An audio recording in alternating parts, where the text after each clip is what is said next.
Hi everyone, welcome to Kirtas academy. दोस्तों, sociology की आज दूसरी क्लास है। इसमें हम पढ़ेंगे सोशल एक्शन के बारे में। मैक्स वेबर कहते हैं कि सोशियोलॉजी सोशल एक्शंस की साइंस का नाम है। अब सवाल ये उठता है कि सोशल एक्शन क्या है। दोस्तों, हम अगर अपने इर्द गिर्द नज़र दौड़ाएं तो हर तरफ लाखों करोड़ों एक्शंस होते हैं। हम उठते हैं, बैठते हैं, चलते हैं, बाहर लोगों से मिलते हैं, स्कूल में जाके पढ़ते हैं। ये सब मुख्तलिफ एक्शंस हैं, लेकिन इनमें से कौन से एक्शंस सोशल हैं और कौन से नहीं हैं, इन दोनों के बीच डिफरेंशिएट कैसे कर सकते हैं। हम आपको दो मिसालें देते हैं। एक ड्राइवर गाड़ी ड्राइव करके जा रहा है और एक बच्चा घर में बैठ के एग्जाम की तैयारी कर रहा है। ड्राइवर का एक्शन जो है वो सोशल है, लेकिन बच्चे का एक्शन सोशल नहीं है। आखिर क्यों? ड्राइवर का जो एक्शन है इससे कई लोगों की जिंदगियां जुड़ी हुई हैं, कई लोग उसमें इन्वॉल्व हो रहे हैं। सबसे पहले तो गाड़ी में सवार अफराद, उसके बाद अगर ड्राइवर ने इधर उधर की तो आसपास जो सड़क पे चलने वाले लोग हैं उनकी जिंदगियों पर भी असर पड़ सकता है। लेकिन बच्चा अपने रूम में बैठा हुआ है, वो पढ़े ना पढ़े जो भी करे, उसका असर सिर्फ उसकी अपनी जात पे पड़ता है, दूसरे लोगों पे नहीं पड़ता है। इसी वजह से उसका एक्शन सोशल एक्शन नहीं है। इन एग्जाम्पल से ये बात वाज़ेह हो गई कि सोशल एक्शंस वो एक्शंस होते हैं जिनमें एक शख्स के एक्शंस का असर दूसरे शख्स की जिंदगी पर पड़ सकता है। अब हम डेफिनेशन की तरफ जाते हैं। डंकन मिचेल ने इसकी एक खूबसूरत डेफिनेशन दी है। डंकन मिचेल कहते हैं, action is social when the actor behaves in such a manner that his action is intended to influence the action of one or more other persons. यानी कोई भी एक्शन सोशल तब बनता है जब उसका एक्टर यानी वो एक्शन करने वाला शख्स इस अंदाज से वो एक्शन करता है कि सामने वाले शख्स के एक या ज्यादा अशखास हो, सामने मतलब एक शख्स हो या ज्यादा अशखास, यानी एक बंदे के एक्शन के असरात दूसरे लोगों के एक्शंस पर पड़े, दूसरे बंदों के एक्शंस उस बंदे के एक्शन से इन्फ्लुएंस हो जाए, तो हम उस एक्टर के, उस बंदे के एक्शंस को सोशल एक्शंस कहेंगे। सोशल एक्शन के लिए सोशल सिचुएशन का होना जरूरी है। सोशल सिचुएशन में हमारे इर्द गिर्द टाइम और स्पेस में जो भी हालात व वाक़यात मुसलसल नमूदार हो रहे हैं हमारे इर्द गिर्द, यानी जो भी हालात व वाक़यात चल रहे हैं, उस सब को सोशल सिचुएशन कहते हैं। सोशल सिचुएशन ही वो चीज़ होती है जो किसी भी एक्टर को कोई भी एक्शन करने की तरफ इनवाइट करती है, उसे मजबूर करती है कि वो एक्शन करे। दोस्तों, सोशल एक्शन के बारे में हमने जो कुछ पढ़ा, इसमें से चार चीजें हमारे सामने आती हैं। नंबर 1, सोशल एक्शन एक या एक से ज्यादा लोग कर सकते हैं। नंबर 2, सोशल एक्शन से दूसरे लोगों के एक्शंस इन्फ्लुएंस होते हैं, दूसरे लोगों पर असर पड़ता है। तीसरे नंबर पर सोशल सिचुएशन की वजह से सोशल एक्शन जन्म लेता है, यानी किसी भी मखसूस सिचुएशन में हम कोई एक्शन करते हैं तो वो सोशल एक्शन कहलाता है।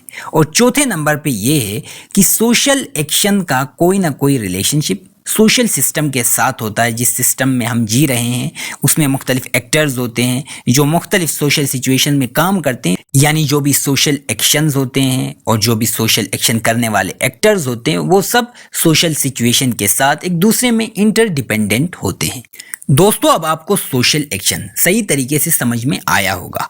अब हम एलिमेंट्स की तरफ बढ़ते हैं कि कौन से एलिमेंट्स सोशल एक्शन को कॉन्स्टिट्यूट करते हैं। टालकोट पार्सन्स ने हमें 5 इंग्रेडिएंट्स, 5 इसेंशियल एलिमेंट्स बताए हैं सोशल एक्शन के। इनमें सबसे पहले आता है द एक्टर। एक्टर यानी वो शख्स है जो कोई भी एक्ट परफॉर्म करता है। एक्टर एक शख्स भी हो सकता है या एक से ज्यादा अशखास भी हो सकते हैं। दूसरे नंबर पर है गोल। अब कोई भी शख्स कोई भी एक्ट करता है तो उसका कोई ना कोई मकसद होता है। आप अगर पढ़ते हैं तो इसका मतलब एग्जाम में अच्छे नंबर हासिल करना है, यानी कोई भी एक्शन होता है तो उसका जो गोल होता है वो एक इसेंशियल एलिमेंट होता है। तीसरे नंबर पर है सोशल सिचुएशन। सोशल सिचुएशन हमारे इर्द गिर्द जो भी इवेंट्स मुसलसल, यानी हमारे इर्द गिर्द स्पेस और टाइम में जो भी continuously occurring group of events हैं उन सबको सोशल सिचुएशन कहते हैं। सोशल सिचुएशन ही एक्टर को कोई भी एक्शन करने की तरफ इनवाइट करती है, यानी कि अगर हम सोशल सिचुएशन को कंट्रोल करें तो हम किसी एक्ट को कंट्रोल कर सकते हैं। चौथे नंबर पे है नॉर्मेटिव ओरिएंटेशन। यानी कोई भी सोशल एक्शन होता है तो वो सोसाइटी के नॉर्म्स, कल्चर, कस्टम्स या मखसूस किसी भी सोशल पैटर्न के मुताबिक होता है। यानी जो सोशल एक्शन के इंग्रेडिएंट्स में, इसेंशियल एलिमेंट्स में ये भी ज़रूरी है कि वो सोशल एक्शन यानी नॉर्म्स को फॉलो करते हुए, सोसाइटी को फॉलो करते हुए, कस्टम्स को फॉलो करते हुए किया जाए। और 5वें नंबर पर है एनर्जी। अब ये एनर्जी किसी भी शख्स के अंदर वो चीज़ होती है जो उसको मजबूर करती है, जो उसको स्टिमुलेट करती है कोई भी एक्शन करने के लिए। ये एनर्जी फिजिकल भी हो सकती है, यानी फिजिकल एनर्जी और ट्रेनिंग भी एक्ट करने के लिए, कोई भी एक्शन करने के लिए ज़रूरी होती है। दोस्तों, उम्मीद है कि आपको सोशल एक्शन के इंग्रेडिएंट्स और एलिमेंट्स भी समझ में आए होंगे। अब हम टाइप्स ऑफ सोशल एक्शन पढ़ते हैं। सोशल एक्शन की 4 टाइप्स हैं जो हमें मैक्स वेबर ने दी है। नंबर 1 है the rational orientation to a system of discrete individual ends. दोस्तों, इसके ये लंबे नाम पे मत जाएं, हम आपको आसान जबान में समझाते हैं कि इसमें क्या होता है। जब भी आप कोई एक्शन करते हैं तो उसमें 2 चीज़ें इन्वॉल्व होती हैं, काज और इफेक्ट। यानी काज वो चीज़ है जिसकी वजह से वो एक्शन आप करते हैं, और इफेक्ट वो असर होता है जो आपके एक्शन के बाद होता है। यानी आपने एक्शन किया, उस एक्शन का असर क्या पड़ा, वो इफेक्ट कहलाता है। तो काज और इफेक्ट को लेकर जो एक्शन को हम जांचते हैं, परखते हैं, उस टाइप को, यानी सोशल एक्शन की उस टाइप को हम कहते हैं the rational orientation to a system of discrete individual ends. Social action की दूसरी टाइप है the rational orientation to an absolute value. यानी हम जो भी एक्शन करते हैं वो हम मुआशरे में हाईएस्ट डिग्निटी हासिल करने के लिए, वकार के लिए, अपनी शान और शौकत और अपनी इज्जत बढ़ाने के लिए करते हैं। मिसाल के तौर पर सच बोलना, ईमानदारी से काम लेना, कुर्बानी देना, या कुछ अकायद पर यकीन रखना, या ह्यूमैनिटी को सर्विस देना। ये वो चीज़ें हैं जो हम इसलिए करते हैं कि मुआशरे में हमारा नाम अच्छा बने, मुआशरे में हम वकार हासिल करें।